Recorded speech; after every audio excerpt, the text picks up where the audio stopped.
my name is Tal. Welcome back to my channel. Today I'll be doing a video about how to appeal. I know a lot of you guys been emailing me, making comments regarding just the entire process to appeal. So I put together some notes just to walk you guys through the steps that you'll need to follow in order to put together a successful appeal if your application was rejected or deemed ineligible. So I'll be looking down from time to time because I made notes. I want to make sure I list everything in a particular step. That way you guys could follow through those same steps. So first and foremost, if your application was rejected or deemed ineligible, the first thing you need to do is get a clear understanding of why that determination was made. So once a determination is made on your application, they have to issue you a determination letter. So if you're rejected, you're going to receive a rejection letter stating the reason for your rejection. Likewise, if your application is ineligible, you will receive an ineligible letter stating the reason why they deemed your application as such. So once you receive the letter, read it thoroughly. It's pretty straightforward, but if you ever have any questions, just reach out to them for further clarification. The second tip is ask yourself, is that determination accurate? Say, for example, if they rejected your application for being over income, and you know you're over income, it may be $10 or $100, but if you're over income, you're over income.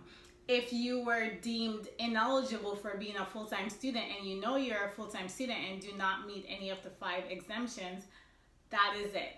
So don't argue something that you know is correct. For example, for me, I had a personal experience with this because years ago, before I started working in the industry, I was selected for an apartment in Chelsea and I went through the entire process. I received a preference. It was great. And when I did everything, and then I received a letter stating that my application was ineligible because I was a full-time student. I literally had 3 months left for undergrad, so obviously I was very disappointed. So obviously I put together an appeal, like I'm telling them how great I am.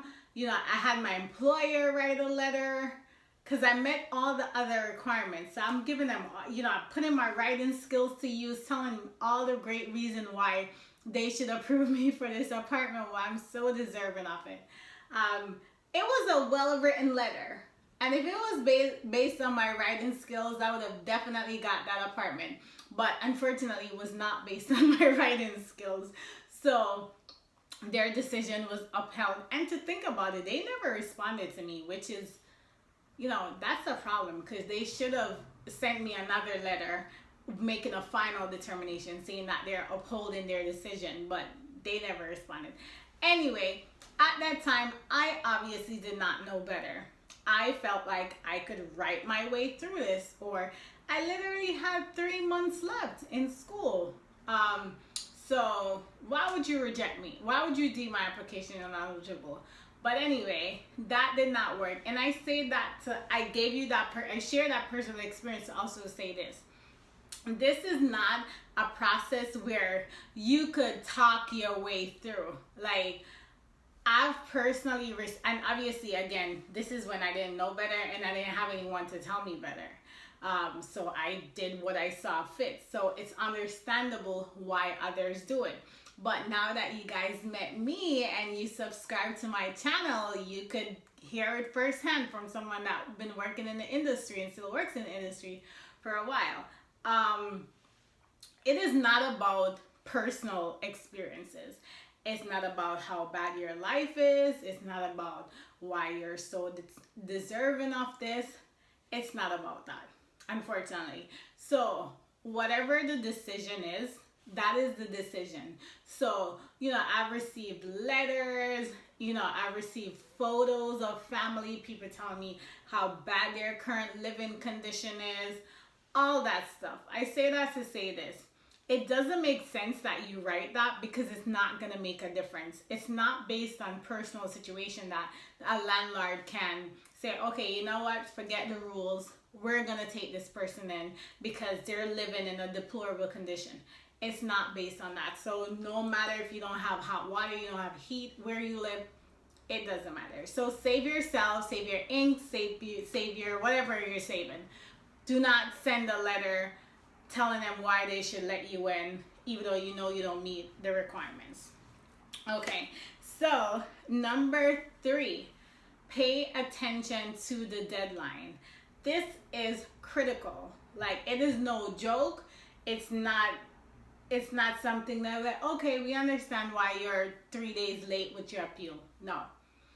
They give you 10 business days. It is 10 business days. So do not try to talk your way through why you couldn't send it on time or anything along that lines. I've personally only seen one situation whereas we still upheld our decision, but the person went to the agency and they override our decision. I think it was a case whereas the person, a close family member, was hospitalized and some reason why they couldn't submit the rejection letter.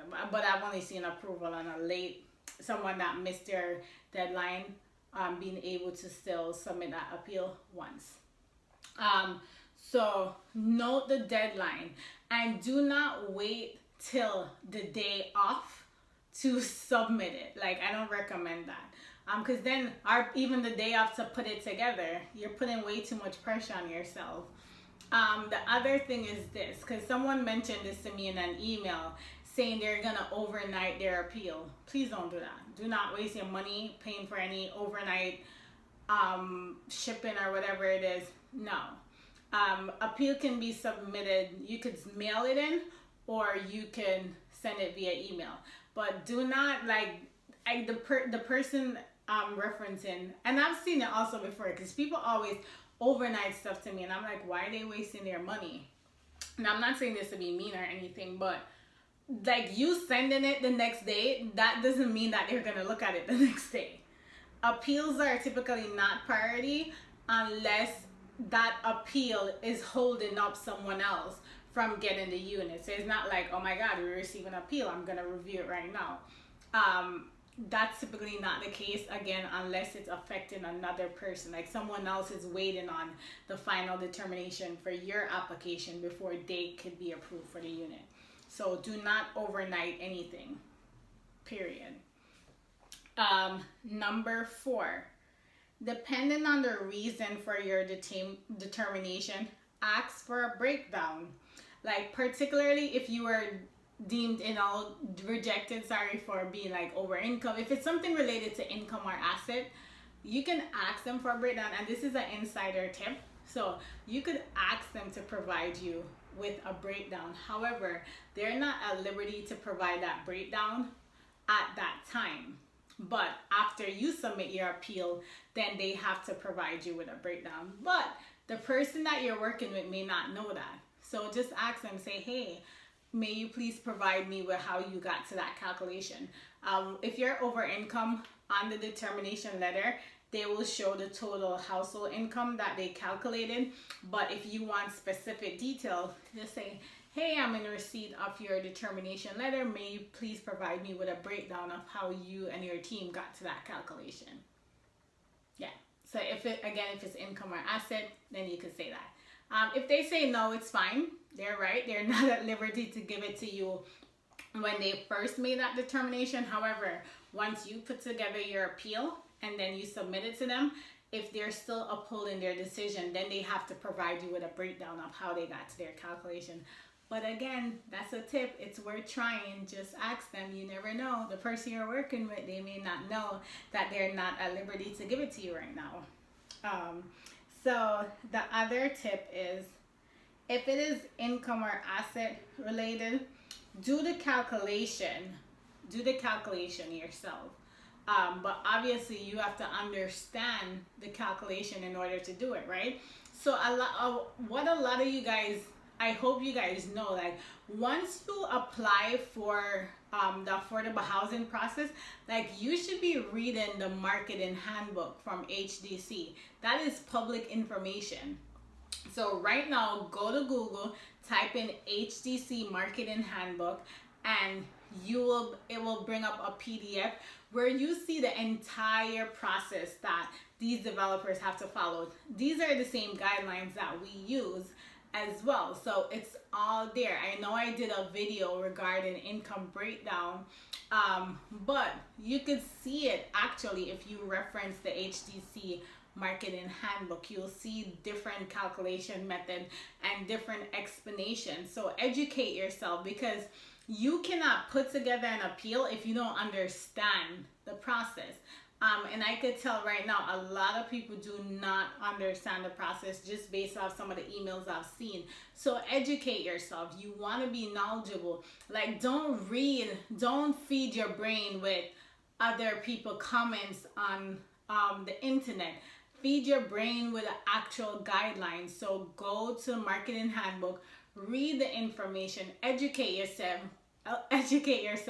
watch my YouTube videos just to get a clearer understanding. And if you read something that you do not understand, like someone, you know who you are, I'm sure you're watching, like someone, they sent me a reference from the marketing handbook, because I could tell you it's not straightforward, and even we ourselves suffer with that.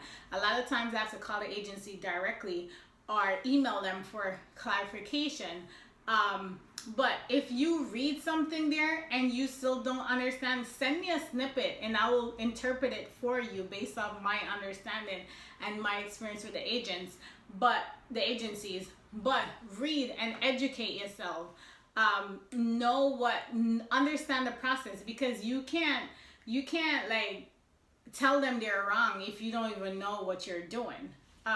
So my videos are just to help you tie it all together, and for me to further clarify it and just give you guys insider tips. But educate yourself.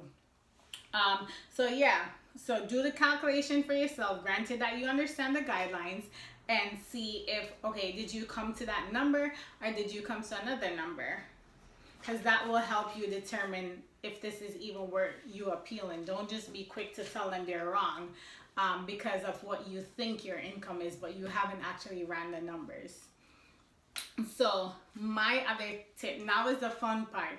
So now, obviously, this is not something that you don't, even if say they were wrong and you got to your number, you don't call them up, hey, you were wrong, my income is this. No, you have to put together a formal appeal. So now is the fun part. You're writing your appeal. So what a lot of people don't understand, the key thing to submit an appeal is submitting supporting documents. So it's not just writing them, telling them all the reason why their determination is wrong. You need documents to support what you're saying. So even if that means that if they say they already have your pay statements, but they calculated it incorrectly, when you're submitting your appeal, you want to re-enclose or reattach those pay statements, reference the date, you're putting together, something magical. You're breaking it down to the lowest level so anyone, anywhere, any age can understand. So you obviously enclose back your pay statement, and this is an example if you're like, say, over income, and you do your calculation, show your points of reference, have your days and everything.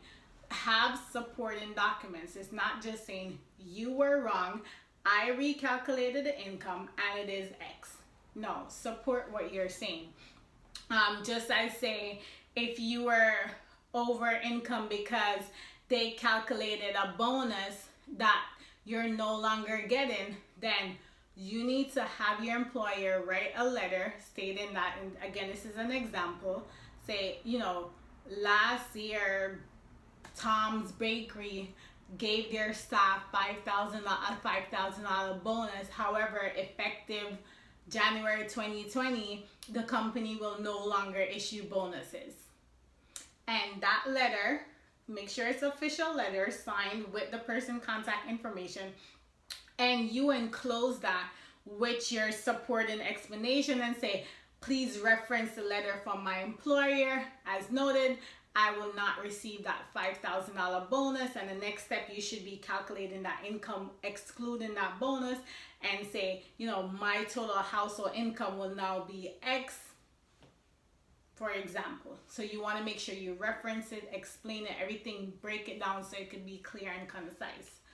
And always put relevant documents. Do not re-enclose everything you send them. It is a pet peeve of mine when people send me their entire file. And like, don't resend every single document that's not even relevant to the appeal. Only reattach or re-enclose documents that are relevant to the appeal. You want it to be straightforward, get to the point, easy to read for the agent. So just no additional stuff that's not needed. And don't be overbearing, and always make sure that if it's a letter from your employer, it's on the company's letterhead, a professional. You don't want to just someone just wrote something or just type up something without it being an official letterhead. My other tip is, if it is income related, you want to review the income bracket. So that's key. Always check the bracket when you recalculate to make sure, okay, yes, my income do fit within that bracket. So even if it's not just about getting a lower number and then you just, okay, my number is lower than what you got. Okay, your number may be lower, but does it meet the income requirements? That's the key. So always reference the eligibility criterias.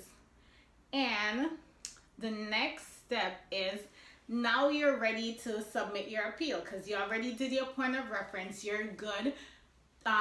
Your information is correct. They incorrectly rejected you. I'm losing my train of thought. They incorrectly issued you a determination letter that's inaccurate because you're not over income, for example. So now you put together your letter, you have your supporting documents. So now it's time for you to submit that appeal. So as I mentioned earlier, you could do so by mailing it in, or you could simply send them an email. So this is critical, guys. If you wish to mail in your appeal, always, I repeat, always do certified mail. Always. Do not just send it without anything that could give you assurance that they actually received it. No, always do certified mail. If you're emailing it, always do put a read receipt on the email, and in the body of that email, in addition to attaching your letter and writing the body of the email, my name is XYZ, log number XYZ, please find the attached PDF, which includes my appeal letter as well as my supporting document. Please confirm receipt of this email. So in addition to putting the read receipt on the email, you want them to also confirm receipt of the email. So once you submit that, I will give it maybe say maximum, depending when you submit it. Say if you did it like before the first 5 days of the appeal, I would give it 3 to 4 business days to do a follow-up with them to say, hey, I just want to confirm that you received my appeal. This is especially recommended if you say you submitted close to the end of the deadline to appeal.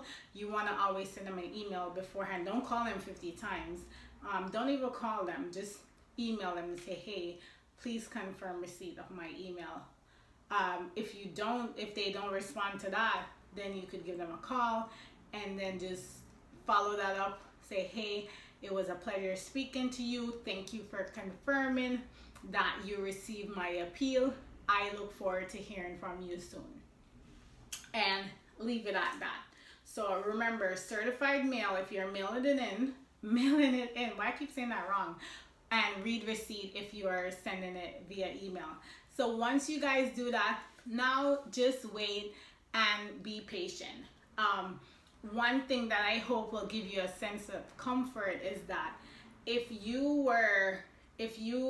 when you're in the appeal process, no log number after you can get say that unit that you would have gotten.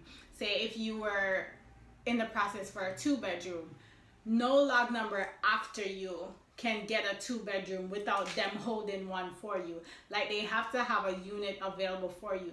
The only way you could not get a unit during the appeal process is if someone with a lower log number is also waiting for a 2-bedroom, but no one after could get it. So I hope that gives you guys a sense of comfort and not like panicking like, oh my god, because I think that's what leads to a lot of people also thinking that they have to overnight these, they have to get it in their hands as soon as possible.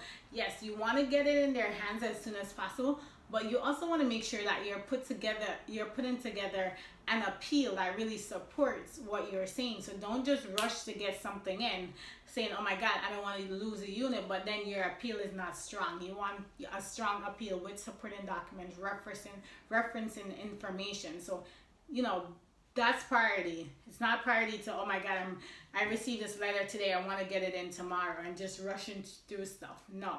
So that should give you guys a better sense of comfort.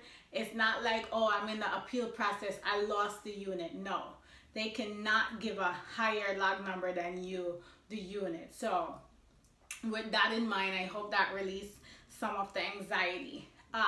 And another thing I want you guys to know as well, and a lot of people do not know this, but say you submit an appeal and particularly this happened a lot with self-employed applicants when it gets a little more complicated. But say you submit an appeal and they uphold their decision, you are still over income. So they have to issue you what's called a final determination. That means, okay, that's final with them. They're upholding what they're saying.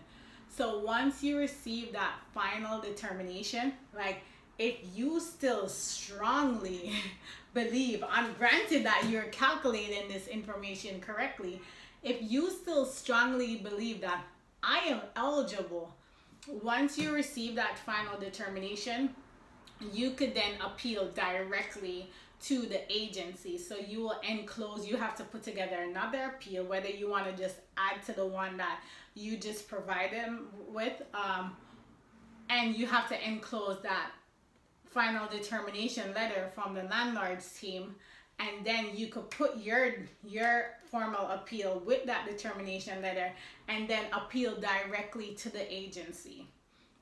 So I've been doing this almost 7 years, and I've seen 2 cases whereas the agent override the landlord decision, and that person actually the agency reinstated their application.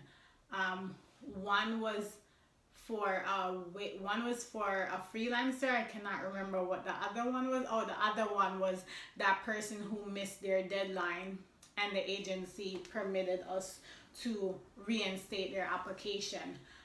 So it is possible. It's rare, but it's possible. But again, if you're not sure about the calculation, don't go that far if you're not adamant that you're correct. Typically when it comes to an appeal, someone else the same person that initially reviewed it is not the same person that's reviewing it again, so they have to hand that to someone else. And sometimes if it's a complicated file, they'll even hand it to their compliance team just to do just to be a double reference before issuing that final determination. So I'm not saying it's impossible for them to be wrong twice or 3 times, but it's slim. I've seen it, but it's not, it's not something that, out of 100, probably 2% of the time I would say, yeah, they could be wrong or so. But yeah, so if you are adamant and you want to go to that next level, you can appeal directly to the agency. And that is again another tip. But just note that if you want your first determination letter, you cannot appeal with your first determination letter to the agency. You must first submit an appeal to the landlord's team, and then after they issue their final determination, that's when you could escalate it to appeal directly to the agency. So I hope that video was helpful.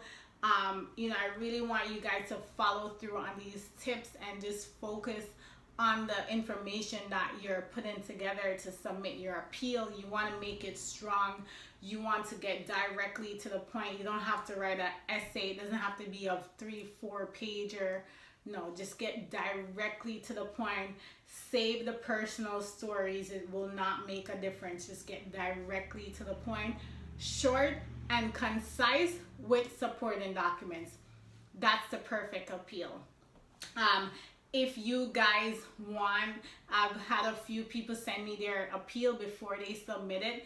If you guys want to do that, I'm more than happy to help you with it. Just make sure you provide me with a great summary of why you were rejected. I'm more than happy to look at that. I've reviewed a few and given my feedback as far as where I will adjust or whatever, if it's too lengthy or whatever. So I'm here to help you guys. As I always say, just help me help you.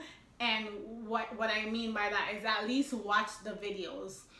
Don't ask me stuff that was already explained unless you truly just don't understand it. Say, hey, I watched the video, but I still have questions on this. But at least do me the courtesy and watch the videos. I could tell that you didn't just see my email address and just email me stuff that I already explained in the video. But that is all I got for you guys today. I hope this video was helpful. And again, once you follow these steps, I guarantee you that you will put together an incredible appeal. If their decision is upheld, do not be discouraged. There's a lot of open lotteries going on right now. Just keep applying. Again, I was ineligible and I didn't get that apartment, but there was great appliance for me because fast forward a few years later, I started working in that industry, and fast forward now, I'm helping others through the process. So that was a blessing for me, and God have even blessed me greater. So affordable housing, this is something that's so important to me, so that's why I'm really doing that. So I really want you guys to benefit from this information. So just continue to watch my videos, share it with your friends and family, subscribe to my channel. That way you get, as soon as a video is uploaded, you'll know right away. And just share this information with your friends. This is what it's all about, just educating others, and this is all for free. I do not charge anyone. I just provide my feedback based on my experience working in the industry. So that's all I got for today. I said that already, but yeah. Well, thank you guys so much for watching. As always, if you have any questions, email affordablehousinghelp@gmail.com. Subscribe to my channel, share this video, leave a comment below. I recommend that if you have a situation, comment below so others that's going through the same thing could read that, and pretty much that will help them. That will also lessen the email for me. I want to get back to everyone within 48 hours. I must admit, last week, my response time was a little longer because I was really busy. But everyone that emailed me today received a response. So thank you guys, and subscribe to my channel. Have a wonderful day.